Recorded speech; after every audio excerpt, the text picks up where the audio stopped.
First of all, what a crowd! That was awesome. That was just really cool. It reminded me that the combo days, and I still live back there a little bit, but just you felt it, and it was a game changer. I thought on a day that we were certainly shorthanded, I just felt that it was like the power, it was like the fuel for us, and so really cool feeling, and I even had one of the refs compliment the crowd, just saying it's a great atmosphere.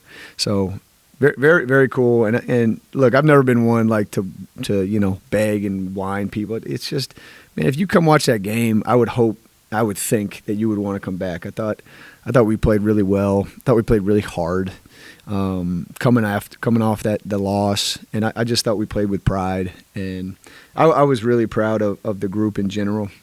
I thought everybody that played minutes played them like they were extremely meaningful, and so that's a cool thing, and understand a team that's still bought in and is still chasing a championship in my mind. Talk a little bit about just how the depth and that next man up mentality that has been kind of talked about all season really helped tonight, especially when the team's missing a couple. Yeah, I certainly pregame.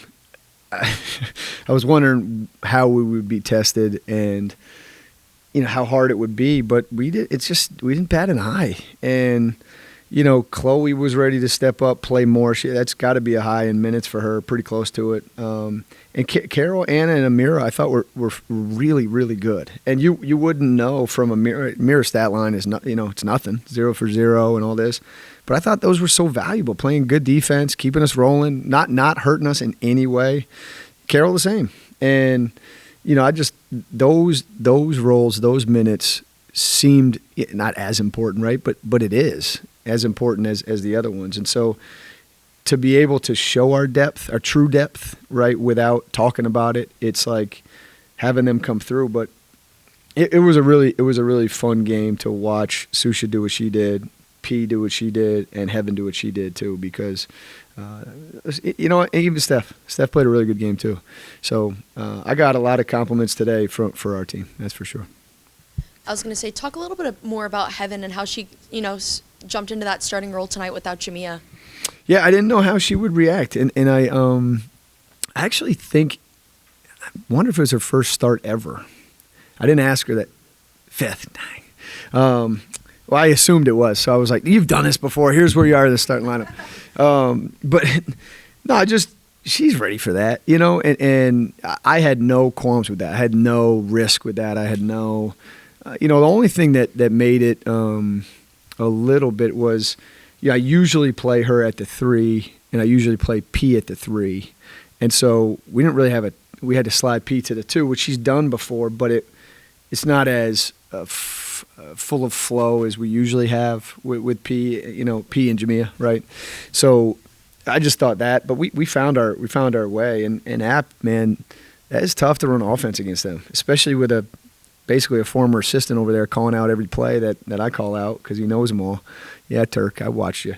But I just thought her progression, I thought she was very intense. It wasn't wild. Like, I thought she just played a really good game and goes 6 for 7 from the line, which is an area that she wants to improve in too. So very proud of her.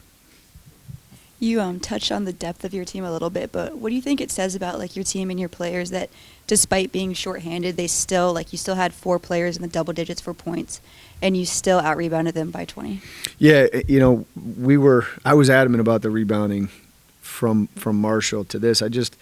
That's where our strength is, right? You use Marshall as an example. Marshall's strength is not rebound, it's press. It's getting you playing up tempo and all that. Like, we got to flex our muscle. What's our muscle, right? And that to me, it's not getting steals. It's not even getting blocks. It's cleaning up the glass really well. If I'm not mistaken, they had, I think, 8 O boards at the half, and they finished with 9. And if that's true, which I think it is, that's a great effort defensively, and it felt that way, and that's how we were able to stretch away from them, right? And if we were in a rebound like that, and there's one outlier to that, it was Liberty. But if we're going to rebound like that, we're going to put ourselves in position to win a lot of games. The Liberty game is still a Rubik's Cube to me. And kind of looking back on Wednesday when Marshall cut the gap at halftime and then they continued that momentum in the second half, what kind of did you see different out of your team tonight where App State did cut the lead, but your team was able to respond and, pull away? Yeah, we talked about it because just one of the things that I thought as a group, we evaluated ourselves as a group, not just what I thought after the Marshall game, and that's one of the things we thought was we just didn't come out with any firepower. And again, I have no excuses, but we got something running through our team, right? Where it was hard for P. Like, that was only 2 minutes she played, and she was just out. She was just out of energy. So we talked about it in the locker room, like, let's come out and set the tone right away, and I thought we did a good job. Can you give us any update on the players that weren't here? For my knowledge, this is like a very short thing. It's just bad timing. So no one's injured. There's just something going through. Yeah, and it's hard because it's not just them. It's we have a couple, like, Heaven's not 100% as far as her full health, right? But she was able to play because part of the criteria is, like, if you could get a meal in you could play. If you can't eat a meal, it's almost not safe for you to play. So I have nobody should be out further. Like for Georgia State, we should have full force. But yeah, so everybody should be back. I mean, I learned of Ashanti and Jamia today. That's how, like, quick it happened, and it will end that quickly too. I hope. You go back to Heaven a little bit. Like I said, only a handful of starts, somebody who's played like 900 minutes in a college career.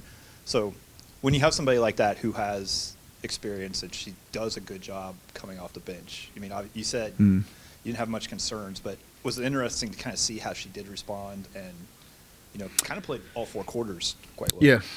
Well, I was curious. I think her first stint she played up at Maine, she was really nervous. And I thought, does maybe she react like that today? Just because she hadn't started, and I just didn't sense any of that. So it seemed like she was ready. And honestly, it's my wife. As soon as we found out that she was eligible to play, I had talked so much about Heaven and raved so much about Heaven. My wife was like, "You starting her?" And it was like, well, I don't think I can right yet, but that's the level of player she is. She's you can tell how good she is, and I just think it's great how she reacted, how she played. So now I think that's just going to build confidence with her. But yeah, I was proud of her, man, and I had no second guessing myself at all putting the ball in her hands down the stretch, which we had. Sometimes she gets real loose with it. She gets a little wild with it, but to me that's 4 or 5 games ago now. Right, and now it's like, hey, we put her right there. I'm yelling her, go to work. And even the pass to Susha underneath, I thought was like just a phenomenal play. Yeah, I was getting ready to ask about that because, sometimes a player, I think she scored like 7 straight, then she was getting to the fouling because they couldn't stop her. But then she does kind of have the wherewithal to make that play when that's the plays there. Well, even I believe Livia got a 3 out of it. And everybody was on this side. She was right in front of me. And she skips it with one hand to Chloe in the corner, and Chloe one more to Olivia, and we get a wide open 3. I was like, that's a phenomenal play. Like, I don't know 5 people that have ever coached that put it right there on might have been with the left hand. And like, yeah, man, she's capable of so much. And the tough part for me to really swallow is, like, I didn't get this kid for 4 years. And, like, all I think is, like, what could I have done with Heaven Bristow if I had her here for 4 years? Like, that's you want to talk that's some fun stuff to think about. But, for me, it's just going to grow. And I don't think this is her peak at all. I think it's mid-February, late February, where we're really finding the groove with our team too, right? It's got to fit well with our team. And so she has a really high basketball IQ, and that's where I think that pass to Susha is. It's like, yeah, I'm feeling it, but, like, that's a logical play. Let me drop that thing off and go ahead, Sush, right? And she's pumped up about it. So it's fun to watch.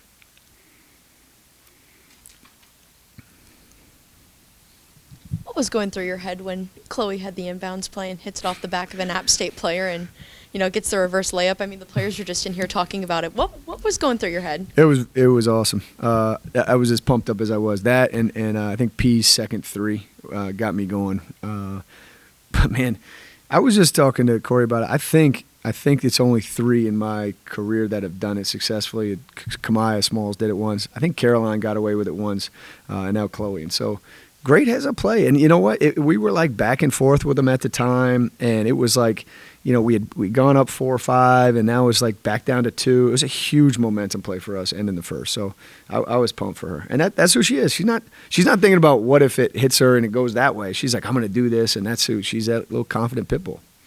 I was going to ask if you saw the pit bull mentality from her today. Yeah, she does. She doesn't bat an eye. And look, I don't even mind what she did today. She's 4 for. She took 13 shots. I wasn't like bad shot. It was like, no, like that's it. That's the one to take. And I thought she was ready to help fill that void that Jamia was, gonna leave with us. You guys effectively shut down Faith Alston tonight, probably the first team all conference. What was the plan? Well, I'll say getting back to us and what we do and how we guard, because, again, I think we did a good job. Sarah Tibiasu at VCU was the first time we kind of played that defense with, and then Taryn Ward at Georgia Southern, and both of those we were pretty successful at. So it fit, right? And what it is, you hold her scoring, but the kid played really well. I mean, 8 assists too, right? So, but it's making somebody else score the ball. And so we just that's what we chose in a way. It's hard. If they go 16 for 26, I'm in here with my head down probably, right? But I just think she's so talented, and you can see early, man, she is lightning with the ball. I mean, it is up the floor real fast, and all of a sudden it's like, wait, like we didn't rotate? No, you didn't rotate because you didn't even know what was happening. So I've watched that. I've watched Faith for 8 years. I mean, Paul VI, my good friend Scott Allen coaches there. And the progression of her getting better, I mean, that kid deserves a ton of credit for that. She's gotten so much better, and it's just working. But I was proud. I thought we were really focused on it, and we did well with it. I know you don't like to look more than one game ahead. Marshall beat Georgia Southern by 41 tonight. Is it hard not to keep them on your radar as you prep for Georgia State? You know what? I'm usually honest with this room. It is a little bit. And because it's coming back so quick, right? If we were playing them late February, I'd be like, I don't care what, like, but, we're sitting in there the other day, and I'm gonna make fun of her for this because she deserves it. But like, okay, our GA, okay, Anastasia Zakharova, we call her Nas, okay? You know where Nas played? Nas played at University of Charleston. So Kim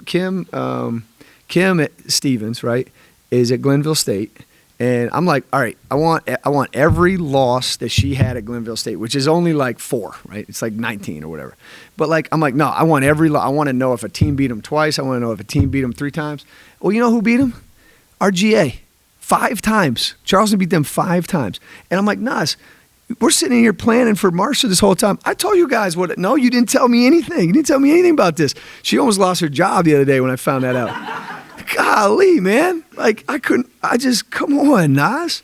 So, yeah, they're on the radar. And like, they're on the radar, but we went down to Georgia State last year and lost. So that's not something I'll ever overlook. And I think Gene's doing way better than they did last year. He's got better buy-in. They're playing harder. So is it on my radar?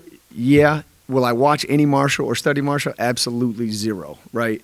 But, like, I can't help but formulate what we could try differently in the meantime, right, when I'm casually talking to coaching friends and stuff like that. But Georgia State will get 100% of my attention from now till Wednesday night. One more thing I forgot, John, okay? Like that I know we talked about the crowd, but the band being back, man, that's what that band is. And I've missed that a little bit because we had, from the convo, it was like, they were right on top in the end zone. But we had COVID. It wasn't always like that. And the difference between even break band, where they got, 3 people that showed up and they're trying their best, to that was like, mean, that felt it. So I'm shouting out the band because I want to make sure they keep rocking the way they're rocking. But that was an awesome atmosphere. I hope people come back for that. Thank you, guys.